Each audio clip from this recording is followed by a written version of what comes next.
pasar ahora un pouco a segunda parte da conferencia de prensa. É un pouco longa, pero, como vedes, reflexa o intenso traballo que estivemos facendo durante todos estes meses a nivel da Europa, pero tamén estes 2 días aquí, non?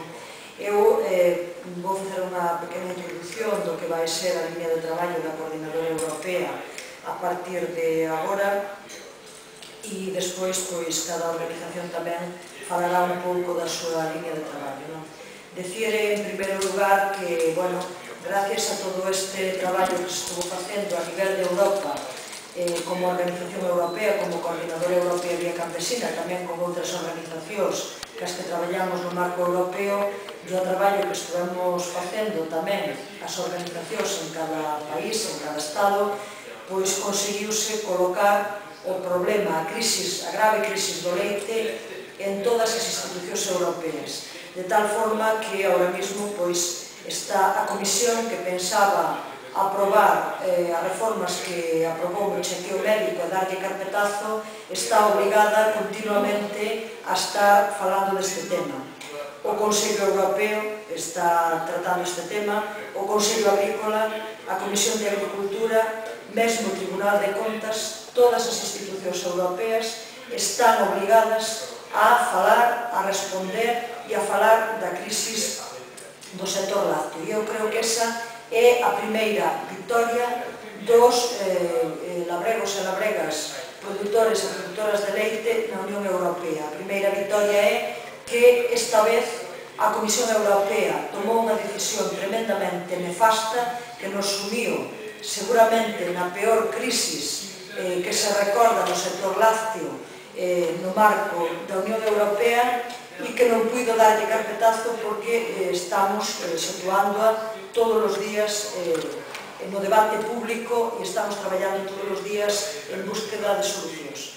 Decir que nas múltiples reunións que están tendo as institucións europeas, polo momento, a Comisión sigue sin responder adecuadamente. Dan voltas cada reunión que hai, ou se crea un novo comité, ou se crea un grupo de expertos para analizar a situación, ou nos falan de cartos, que ao final, nos acaba de ver tamén aquí, un pouco deu resultado. Nós, como Coordinadora Europea Vía Campesina, seguimos insistindo en que a solución pasa por un cambio de política que sería moito máis barata para o erario público. Nós pensamos que o primeiro paso é reconducir as decisións que a propia Comisión Europea e o propio Consello ten tomado en materia de política agraria e en materia de política leiteira. E ese primeiro paso é reducir a produción, a cuota global europea para equiparar oferta e demanda. Sin eso non é posible ningún acordo duradeiro. E sin eso, todo o diñeiro que se está gastando ahora mesmo e que vai solucionar moi pouco nas economías maltreitas dos produtores e produtoras, vai ser un diñeiro que ao final non vai evitar o peche de explotacións e vai repercutir só positivamente na gran industria e na gran distribución. Por lo tanto, a medida é moi clara, é a decisión política de reducir a cuota global europea.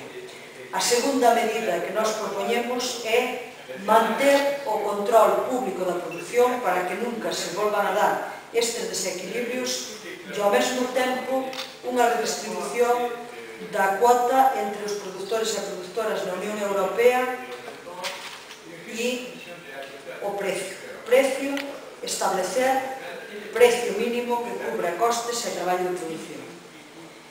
Outro tema que nós demandamos e que é fundamental, e tamén un pouco coa valoración que se acaba de facer aquí por parte do compañeiro Gerard, é o fin das axudas á exportación. Nós non podemos seguir poñendo dinheiro público para arruinar as nosas propias explotacións labregas e ao mesmo tempo arruinar as explotacións labregas como a nós no resto do mundo. E o outro gran aspecto que nós estamos planteando é que desde a Unión Europea hai que fomentar modos de produción sostibles que permitan que haxa productores e produtoras de leite en todas as zonas produtoras da Unión Europea producindo e vivindo do traballo de producir. Digamos que isto é os puntos que nós desenvolvemos xa no mes de abril como propostas frente á crisis que son fundamentales e que imos seguir traballando a todos os niveles para que se poñan en marcha. Neste mesmo marco, outro aspecto que lle dedicamos tempo foi a preparar a reunión que imos ter con este grupo de alto nivel que acordaron constituir o Consello Agrícola na reunión que houve o 5 de outubro para facer propostas frente a esta crisis. E aí temos que dicir dúas cousas. Nós, evidentemente, vamos comparecer e vamos facer as nosas propostas que van neste sentido a este grupo de alto nivel, pero o que nos parece é poder que as propostas o que nos... non está apagado. Está apagado. Non sei que pasou, porque eu pensaba que estaba apagado, non sei. Estaba dicindo que nós, evidentemente, imos comparecer diante deste grupo, imos facerlle propostas, pero o que nos parece é que ten que sacar conclusións antes do 10 de xuño. O 10 de xuño é a data que teñen prevista para que este grupo faga propostas sobre a política leiteira. Hai moitas explotacións que non poden esperar hasta o 10 de xuño do ano 2010 para ter solucións concretas. Por lo tanto, o primeiro que temos que plantear nesta reunión que vamos ter agora no mes que ven, o día 10 do mes que ven, é que este grupo ten que adiantar as súas conclusións. Non podemos estar esperando ao mes de xuño para ter resposta á problemática das explotacións. E vamos seguir tamén traballando en todas as institucións, que a Comisión de Agricultura do Parlamento Europeo, no grupo consultivo do leite da Comisión Europea, imos seguir presionando na Comisión e imos tamén abrir en vías de traballo diante do Comité das Rexións e diante do Comité Económico e Social para seguir dando a coñecer a nosa posición e para seguir buscando apoios para que este cambio da política leiteira se produza urxentemente.